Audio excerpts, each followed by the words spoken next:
तो चलिए पारिस्थितिकी की दुनिया में चलते हैं और इसकी बुनियाद समझते हैं। इसका जवाब एक ऐसी सोच में है जो छोटे से छोटे जीव से लेकर पूरी धरती को जोड़ती है। और वो सोच है पारिस्थितिकी, मतलब कुदरत में सभी चीजों के आपसी रिश्तों को समझने का विज्ञान। देखिए, हर माहौल में दो चीजें होती हैं, एक तो जीवित यानी बायोटिक और दूसरी निर्जीव यानी एबायोटिक। और इन्हीं के मेल से बनती है जीवन की एक सीढ़ी। चलिए इसे एक एक करके समझते हैं। अब ये जानना दिलचस्प है कि ये सीढ़ी बनती कैसे है। इसे जूम आउट करने जैसा समझिए। शुरुआत होती है एक जीव से। ये इस पूरी स्टडी की सबसे पहली और बुनियादी इकाई है। और जब एक जैसे कई जीव एक ही जगह रहते हैं तो उसे कहते हैं समष्टि यानी पॉपुलेशन। थोड़ा और जूम आउट करें तो अलग अलग पॉपुलेशंस मिलकर एक समुदाय या कम्युनिटी बनाती हैं।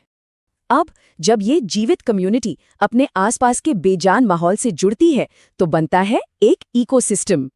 और इसी इकोसिस्टम में ऊर्जा और पोषक तत्वों का लेन देन लगातार चलता रहता है। पर बात यहीं खत्म नहीं होती।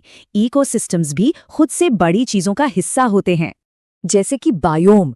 ये बहुत बड़े इलाके होते हैं जहां एक जैसा मौसम, पेड़ पौधे और जानवर मिलते हैं।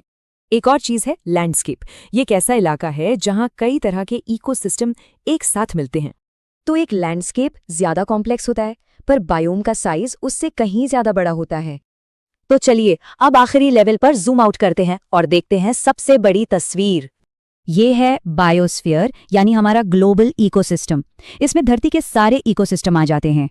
तो इस पूरी सीढ़ी में हमने देखा कि कैसे हर लेवल पर साइज और कॉम्प्लेक्सिटी दोनों बढ़ते जाते हैं।